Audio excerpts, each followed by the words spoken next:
नमस्कार, 20 मिनट 20 खबर में आप सभी का बहुत स्वागत है। मैं हूं आपके साथ माजिद अंसारी। हम अगले 20 मिनट में आपको देश दुनिया की 20 ऐसी खबरें बताने वाले हैं जो इस वक्त न केवल सुर्खियों में है बल्कि दिलचस्प और अहम भी है। तो शुरू करते हैं 20 मिनट में 20 खबरों का सिलसिला। सबसे पहले देखते हैं राजस्थान की कौन कौन सी खबर इस वक्त अहम है। पूरा घर मलबे में तब्दील हो चुका है और छत का बड़ा हिस्सा जमीन पर आ गिरा है। इन तस्वीरों की गंभीरता का अंदाजा इसी से लगा सकते हैं कि इस हादसे में 2 महिलाओं समेत 3 लोगों की मौत हो गई है, जबकि 4 लोग जख्मी हुए हैं। बताया जा रहा है कि चित्तौड़गढ़ के प्रताप नगर स्थित इस घर में गैस सिलेंडर में लीकेज की वजह से पहले धमाका हुआ और फिर घर में आग लग गई। धमाका इतना तेज था कि घर की छत तक गिर गई।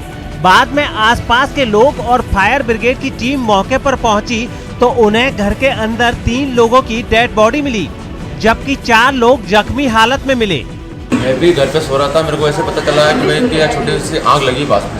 तो मम्मी ने मेरे को बोला कि ऐसा कुछ हो गया, दाम मचा। तो मैंने फट देने की दौड़ के गया। मैं वो होगा तो छोटा मोटा होगा, देखो बाहर अंदर जाकर देखा तो धान मतलब कोई किसी के ऊपर पड़ा हुआ है, कोई किसी के ऊपर ऐसे प्रथम मुझे लगता है कि गैस का रिसाव होने से और उसके बाद ब्लास्ट होने से पट्टियाँ टूट के गिर गई और इसमें 3 व्यक्तियों की कैजुअलिटी होने की जानकारी आई है। पुरुषोत्तम नामक व्यक्ति है और उसकी मदर और उसकी वाइफ।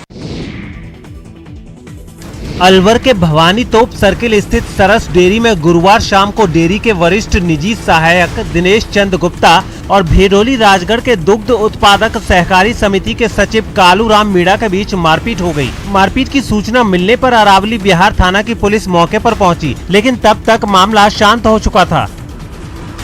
हालांकि दोनों पक्षों ने एक दूसरे के खिलाफ मारपीट का केस जरूर दर्ज करा दिया है। इस मारपीट को लेकर पुलिस का कहना है कि सरस डेयरी के वरिष्ठ निजी सहायक दिनेश चंद गुप्ता अपने ऑफिस में बैठे थे, तभी दुग्ध उत्पादक समिति भेडोली के कालूराम मीणा पाडली समिति के कुछ और सदस्य ऑफिस में आए और जबरदस्ती दूध के भुगतान की जगह घी मांगने लगे।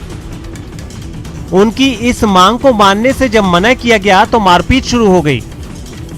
चूंकि किसी भी समिति को इतनी भारी मात्रा में घी देने का प्रावधान नहीं है, कारण कि यहाँ पर बहुत सारे बूथ खुले हुए हैं, बहुत सारे डिस्ट्रीब्यूटर्स काम करते हैं। उन डिस्ट्रीब्यूटरों के हितों को मारने के लिए ये फर्जी तरीके से घी दूध नहीं आता है और 25-25 टन लेके जाते हैं। मैंने इसका थोड़ा सा ये कहा, 25 टन एट ए टाइम हम किसी कंपनी को, किसी फर्म को, किसी सोसाइटी को भी नहीं दे सकते, चूंकि उसका हमें ऑर्डर चाहिए। उसके बावजूद चेयरमैन साहब का फोन आया, उन्होंने गाली गलौज से पेश आए और धमकियां दी। प्रदेश के कई हिस्सों में गुरुवार को हुई बारिश ने गर्मी से थोड़ी राहत दे दी है। हालांकि ये बारिश पूर्वी राजस्थान में किसानों पर कहर बनकर टूटी। खास बात ये भी है कि पूर्वी राजस्थान के लिए जो बारिश कहर बनकर टूटी है, उसी बारिश से दूसरे हिस्से के किसानों के चेहरे भी खिल गए हैं।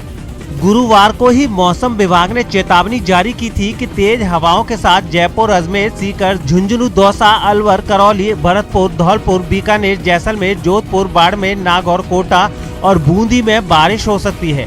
मौसम विभाग की ये भविष्यवाणी कुछ जिलों में सही साबित हुई और वहां शाम होते होते बूंदाबांदी शुरू हो गई। बीकानेर में शाम को अच्छी बारिश हुई, जबकि अजमेर, अलवर और जयपुर में बूंदाबांदी से मौसम सुहावना हो गया। कई जगहों से ओलावृष्टि और बिजली गिरने की भी खबरें आई हैं। ओलावृष्टि की वजह से किसानों की सरसों की फसल बर्बाद हो गई है। पैम्पलेट चिपकाए जा रहे हैं। अलवर के उन दुकानदारों के बाहर जिनके मालिक अपनी दुकान के बाहर और आसपास साफ सफाई नहीं रखते, या फिर जिनके दुकान में डस्टबिन की उचित व्यवस्था नहीं है। सबसे खास है इस पैम्पलेट पर लिखा संदेश। जरा गौर से देखिए इसे। इस पर लिखा है, मैं शहर का दुश्मन हूँ, डस्टबिन नहीं रखता और सड़क पर माल रखता हूँ, अतिक्रमण करता हूँ। दरअसल अलवर नगर परिषद की ओर से आजकल शहर को साफ, सुंदर और स्वच्छ रखने के साथ साथ अतिक्रमण मुक्त करने की गांधीवादी तरीके से मुहिम चलाई जा रही है। उसी मुहिम के तहत जो दुकानदार अपनी दुकानों के आगे अतिक्रमण करते हैं या फिर गंदगी फैलाते हुए मिलते हैं, उनके खिलाफ ऐसे ही कार्रवाई की जा रही है। भी लोग सड़कों पे अपना सामान, दुकानदार बंधु जो अपने सड़कों पे सामान फैला के रखते हैं और जो अपने दुकान या प्रतिष्ठानों के बाहर गंदगी फैलाते हैं, उनसे पहले अपील करते हैं, उनको सामान को अंदर रखवाने के प्रयास किए जा रहे हैं और साथ ही उनसे उन दुकानों पे पोस्टर चिपकाए जा रहे हैं। मेरा मानना ये है कि अगर कोई दुकानदार अपनी दुकान के सामने 10 या 15 फीट बाहर सामान रखता है तो वो खुद अपने व्यापार को हानि पहुंचा रहा है। मुख्यमंत्री अशोक गहलोत ने गुरुवार को विधानसभा में वित्त एवं विनियोग विधेयक पर चर्चा के दौरान कई नई घोषणाएं की। 1 मई से राजस्थान के हर व्यक्ति के लिए मुख्यमंत्री चिरंजीवी स्वास्थ्य योजना शुरू की जाएगी। मजदूर दिवस से लागू इस योजना में प्रदेश के समस्त परिवारों को 5 लाख रुपए सालाना तक कैशलेस चिकित्सा सुविधा उपलब्ध करवाई जाएगी। इस योजना के अंतर्गत 1 अप्रैल 2021 से वर्तमान में पात्र NFSA और SEC लाभार्थियों के लिए अतिरिक्त शेष परिवारों का रजिस्ट्रेशन जल्द शुरू होगा। इतना ही नहीं, सीएम ने जैसलमेर, बाड़मेर, जोधपुर, बीकानेर, धौलपुर, करौली, सवाई माधोपुर, झालावाड़, बारां और भरतपुर में चयनित इलाकों में मातृत्व संबंधी स्वास्थ्य सेवाएं बहाल करने के लिए 100 ममता एक्सप्रेस वाहन चलाने का ऐलान भी किया है। इसके साथ ही सीएम ने प्रदेश में उच्च माध्यमिक स्तर के विद्यालयों में 11वीं और 12वीं कक्षा में 500 से अधिक छात्राएं अध्ययनस्थ होने पर उस विद्यालय को क्रमोन्नत करते हुए कन्या महाविद्यालय स्थापित करने की भी घोषणा की। EWS आरक्षण में भी अन्य वर्गों के समान आयु सीमा और फीस में छूट प्रदान करने की भी घोषणा मुख्यमंत्री ने सदन में की है। राजस्थान सरकार ने गुरुवार को बजट पास करने से ठीक 4 मिनट पहले विधायक फंड का पैसा सांसदों के फंड के बराबर करने की घोषणा की। यानी मरूदरा में MLA का फंड जो अब तक 2.25 करोड़ रुपए है, उसे बढ़ाकर 5 करोड़ रुपए सालाना कर दिया गया है। अध्यक्ष महोदय, जब अधिकार मैंने आपको दिया, आपने उनको ट्रांसफर अधिकार कर दिया, तो मैं अब क्या बोल सकता हूँ। जो आपका आदेश है वो पूरा होगा। धन्यवाद। हालांकि अभी ये साफ नहीं है कि इसे कब से लागू किया जाएगा। दरअसल विधानसभा में 7:14 पर स्पीकर ने चर्चा छेड़ी और 7:18 पर सीएम अशोक गहलोत ने इसकी घोषणा कर दी। आपको बता दें कि अब तक विधायक निधि पर प्रति विधायक 2.25 करोड़ के हिसाब से सालाना 450 करोड़ रुपए का बजट होता था, जो इस फैसले के बाद 1000 करोड़ रुपए हो जाएगा। चित्तौड़गढ़ जिला मुख्यालय से दूर दराज के गांवों में पेयजल संकट गहराने लगा है। ऐसा ही एक गांव है भाटियों का खेड़ा, जहां के लोगों को प्यास बुझाने के लिए लंबा सफर तय करना पड़ रहा है। चित्तौड़गढ़ से महज 16 किलोमीटर दूर भाटियों का खेड़ा गांव में पेयजल के लिए 2 ट्यूबवेल लगाए गए थे, लेकिन गर्मियों के दस्तक के साथ ही ये दोनों सूख गए। अब इस गांव के लोग गांव के बाहर लगे एक निजी ट्यूबवेल से पीने का पानी ला रहे हैं। बताया जा रहा है कि ये गांव के लोगों का आखिरी सहारा है और अगर ये सूख गया तो फिर इन लोगों को पानी के लिए 10 किलोमीटर से भी ज्यादा का सफर तय करना होगा। 1 किलोमीटर से दूर से पानी ला रहा है। कोई ढाल ढोल बच्चा बच्चे की भी पानी गाँव में नहीं है, बिल्कुल स्नान करने का, पीना का है नहीं। तो आस पास में ट्यूबवेल लग रही है, वहाँ से लाते हैं लोग बाग। ठीक है, 4 महीनों से पानी की समस्या आ रही है और हमारे गांव में पानी की कमी बहुत है। पानी कुछ नहीं आ रहा है और सरपंच को भी बोला, वो भी व्यवस्था नहीं कर रहा है और पशुओं के भी पानी नहीं है। कोटा के जितेंद्र को नई जिंदगी मिल गई है। धरती के भगवान कहे जाने वाले डॉक्टरों ने उसके ब्रेन में लगी चोट को ठीक कर दिया है। साथ ही ब्रेन में बने एक ट्यूमर को भी सफलतापूर्वक निकाल दिया है। जितेंद्र को नई जिंदगी मिली है कोटा के MBS हॉस्पिटल में। यहाँ doctor SN Gautam, doctor Piyush Pancharia और उनकी टीम ने जितेंद्र के ब्रेन में बने ट्यूमर को निकाल दिया है। डॉक्टरों का कहना है कि ये अपनी तरह का कोटा में पहला ऑपरेशन था। आपको बता दें कि 19 फरवरी को कोटा आते समय जगन्नाथपुरा के पास हुए एक हादसे में जितेंद्र को गंभीर चोट लगी थी और उसे इलाज के लिए MBS अस्पताल लाया गया था। यहीं जांच के दौरान डॉक्टरों को उसके ब्रेन में चोट और गांठ की बात पता चली थी, जिसके बाद उन्होंने ये जटिल ऑपरेशन किया और उसके ट्यूमर को निकाल दिया। ऑपरेशन में हमने दिमाग में जो हीमेटोमा था उसको निकाला ही, साथ में इसके दिमाग में जो गांठ थी उसको भी निकाल करके हमने बायोप्सी के लिए भिजवा दिया है। मरीज के टाँके निकाल दिए हैं, मरीज पूर्णतया भी ठीक है। तो मरीज के जो इंसिडेंटल फाइंडिंग जिसे बोलते हैं कि गिरने की वजह से इसको एक ट्यूमर का भी पता चला, उसका भी हमने साथ में ऑपरेशन कर दिया है। जरूरतमंदों के लिए ये रसोई है, ये इंदिरा रसोई है, जहां 8 रुपये में भरपेट का इंतजाम है। लेकिन इस इंदिरा रसोई का हाल देख लीजिए। रसोई के पास गंदगी की भरमार है। ये कोटा साउथ निगम के वार्ड नंबर 68 में चल रही इंदिरा रसोई की तस्वीर है। शुरुआत में तो इस रसोई में जरूरतमंदों को बेहतर खाना दिया गया, लेकिन निगम के जिम्मेदारों की अनदेखी की वजह से इस रसोई में खाने की क्वालिटी खराब होती जा रही है। पहले तो क्वालिटी थी, मगर अब क्वालिटी बिगाड़ दी है, कच्ची हो गया है। खाने की गुणवत्ता कैसी है? अभी खाया था कुछ भी नहीं है। इस रसोई में न सिर्फ खाने की गुणवत्ता खराब हो गई है, बल्कि रसोई के आसपास सफाई का भी ध्यान नहीं रखा जा रहा है। हर तरफ गंदगी पसरी हुई है। इसको लेकर स्थानीय पार्षद ने निगम प्रशासन से शिकायत भी की, लेकिन नतीजा सिफर रहा है। इंदिरा रसोई के माध्यम से आप लोगों को सस्ता खाना दे रहे हो, एक अच्छी बात है, लेकिन उसके पीछे जो गंदगी चल रही है, जितना गंदा वो लोग कर रहे हैं, जिस गंदगी में खाना खिला रहे हैं, जिस क्वालिटी का खिला रहे हैं, आप अपनी आंखों से देख सकते हैं इस सब चीज़ों को।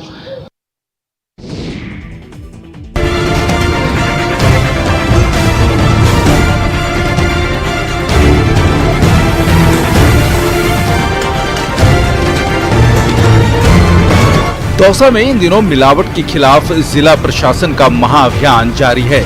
इसी के तहत जिले के सरस डेयरी पहुंचे अधिकारियों ने दूध के सैंपल कलेक्ट किए और उसे जांच के लिए जयपुर भिजवाया।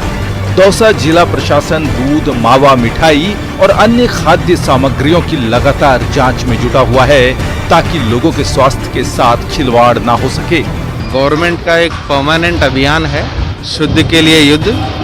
तो उसी के तहत हम जो सर्टेन सेगमेंट से हमारे यहाँ मिल्क कलेक्शन होता है, तो उनका सभी का जितना भी हम रैंडम सैंपल उठा सकते हैं उठाने की कोशिश कर रहे हैं और एक मैसेज देना चाहते हैं, प्लस कुछ गलत हो रहा है तो उसको पकड़ना भी चाहते हैं, ताकि आइंदा न हो और लोगों के स्वास्थ्य के साथ खिलवाड़ नहीं। त्योहारी सीजन में खाद्य सामग्री में मिलावट आम बात है। होली आने वाली है और इस दौरान दूध से बनी मिठाइयों के अलावा कई तरह की खाद्य सामग्री की खपत बढ़ जाती है, जिसका फायदा उठाकर मिलावटखोर उसमें मिलावट करते हैं और लोगों की सेहत से खिलवाड़ करते हैं। मिलावटखोरी नहीं पनपे, इसके लिए पहले से ही जिला प्रशासन ने मिलावटखोरों के खिलाफ अभियान छेड़ दिया है।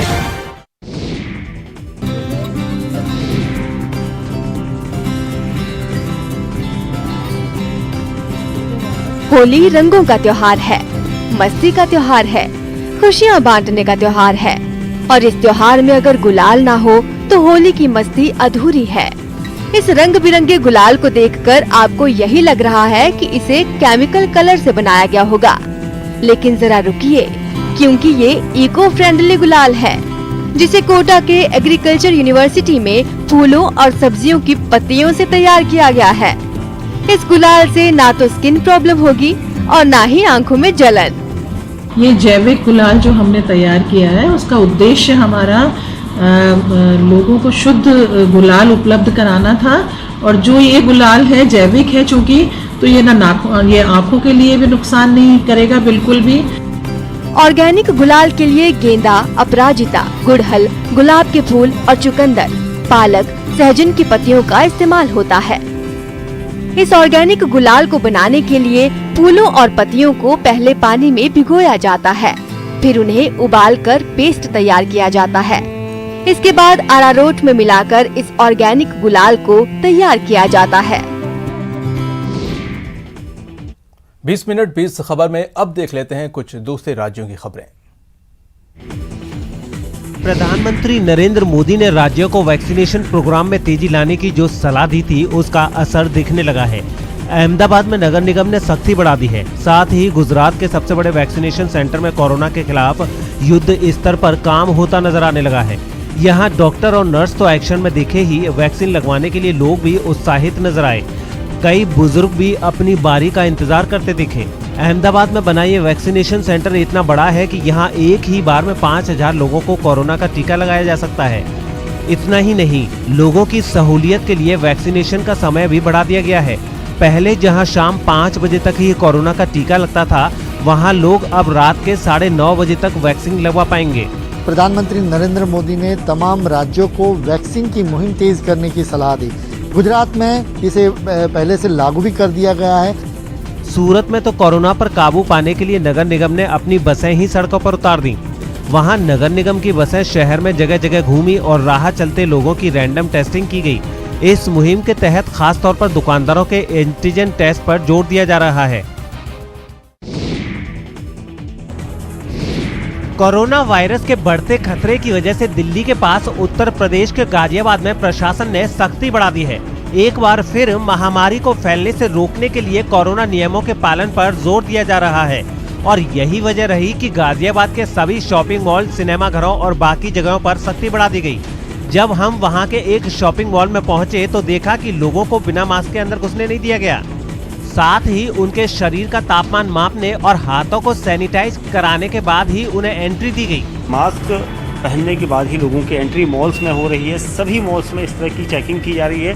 गाजियाबाद प्रशासन ने ये भी साफ कर दिया है कि जो भी कोरोना नियमों में ढील देता पाया जाएगा उस पर एक्शन लिया जाएगा। लोग चालान भी कर रहे हैं और उस पर सख्त कार्रवाई करेंगे। शॉपिंग मॉल की ही तरह सरकारी दफ्तरों में भी बिना कोताही के थर्मल स्क्रीनिंग और हाथों को साफ कराने के इंतजाम किए गए।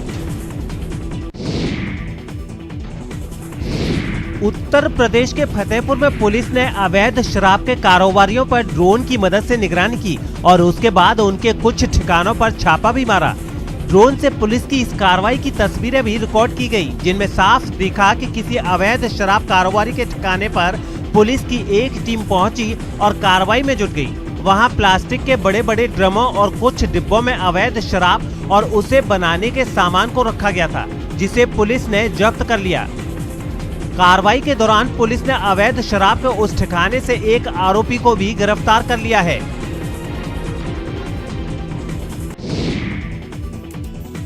अयोध्या में राम मंदिर निर्माण का काम चल रहा है, जिसके लिए लोगों ने आर्थिक मदद की ताकि राम मंदिर बनाने में किसी तरह की कोई दिक्कत न आए।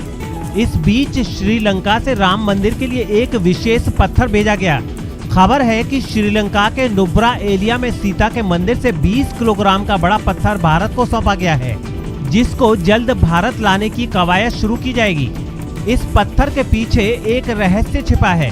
कहा जाता है कि लंका की अशोक वाटिका में सीता को रावण ने रखा था, इसलिए इस जगह को पवित्र माना जाता है और अब राम मंदिर बनाने के लिए इस पत्थर को श्रीलंका ने भारत को सौंपने का काम किया है, जिसको जल्द ही अयोध्या लाने की कवायद शुरू होगी।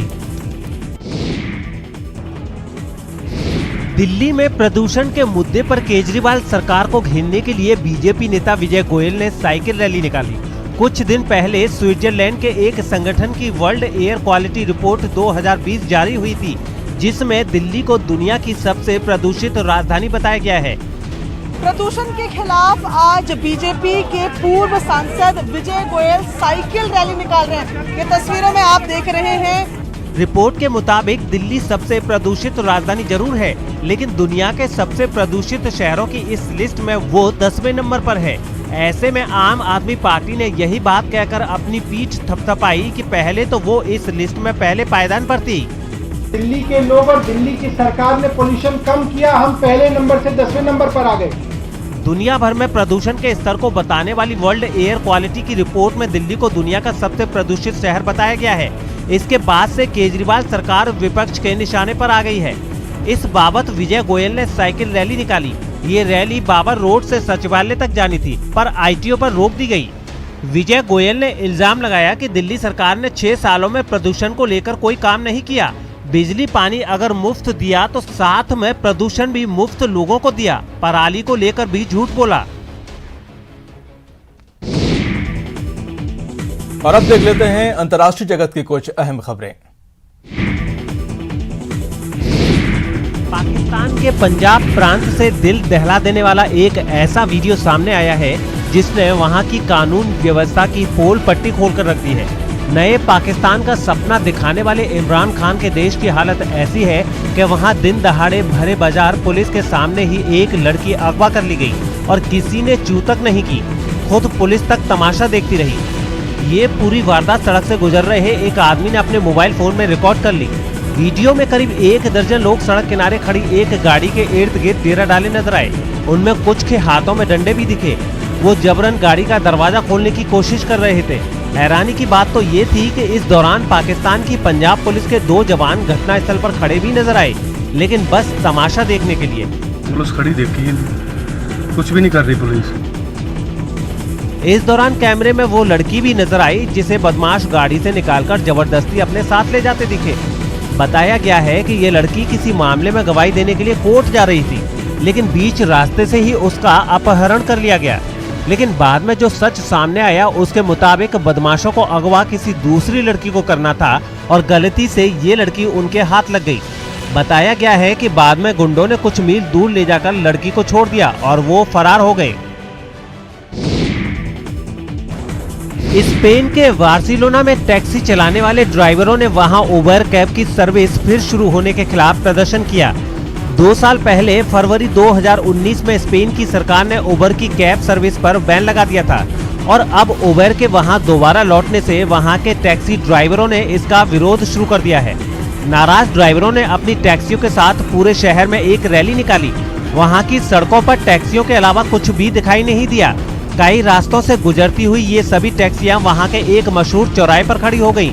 इसके बाद उनमें बैठे सभी ड्राइवर नीचे उतरे और वहां इकट्ठा होकर नारेबाजी करने लगे।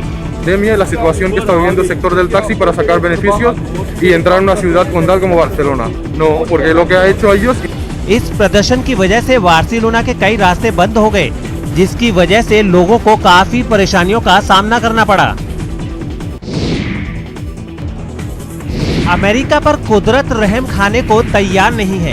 इस बार वहां तूफान और बवंडरों ने दक्षिण पूर्वी इलाके के 4 राज्यों को बुरी तरह दहला दिया है। और तो और लगभग 4.5 करोड़ लोगों पर खतरनाक मौसम के कहर टूटने का खतरा मंडरा रहा है। एक दिन पहले जहां काम चल रहा था वहां 9 बवंडर आए। इस बवंडर की वजह से एलाबामा राज्य में तो गवर्नर ने इमरजेंसी ही लगा दी, क्योंकि वहां से आई तस्वीरों में मौसम बेहद डरावना नजर आया। वहां के एक इलाके में तो उठता हुआ तूफान कैमरे में रिकॉर्ड भी हो गया और जब वो चला गया तो चारों तरफ नाश ही नाश नजर आया। गाड़ियों के, मकानों की खिड़कियों के शीशे चकनाचूर हो गए। तूफान की ताकत के आगे सालों पुराने पेड़ भी टिक नहीं पाए और जड़ समेत उखड़ गए। कई जगहों तो पेड़ मकानों पर ही गिरे दिखे। वहीं मिसिसिपी राज्य में तो एक पोल्ट्री फार्म तूफान में तबाह नजर आया। फार्म में मौजूद मेटल के ढांचों का कचूमर निकला दिखा। चारों तरफ बस मलबा ही मलबा पड़ा नजर आया। तुर्की के इज़मिर से एक हैरान करने वाली तस्वीर सामने आई है, जहां समंदर में फंसे 150 से ज्यादा प्रवासियों को वहां के कोस्ट गार्ड ने बचा लिया। दरअसल ये सभी लोग ग्रीस के एक टापू पर फंसे थे, जिन्हें ग्रीस के अधिकारियों ने नाव में बैठाकर तुर्की के समुद्री इलाके में छोड़ दिया। लेकिन बीच समंदर में इन प्रवासियों की जान मुसीबत में फंस गई। वो जिन नाव पर बैठे थे वो लहरों के बीच फंसकर हिचकोले खाने लगी, जिसके बाद सभी लोग डर गए और वो मदद के लिए चिल्लाने लगे। थोड़ी देर बाद तुर्की कोस्ट गार्ड की एक टीम उनके पास पहुंची और मदद का भरोसा देते हुए उन्हें ना घबराने की सलाह दी। मदद का भरोसा मिलने के बाद समंदर के गहरे पानी में फंसे ये लोग खुशी से तालियां बजाने लगे। थोड़ी देर बाद कोस्ट गार्ड की टीम ने एक एक कर सभी प्रवासियों को अपनी नाव पर खींच लिया। कोरोना के खतरे को देखते हुए उनके शरीर का तापमान भी मापा गया।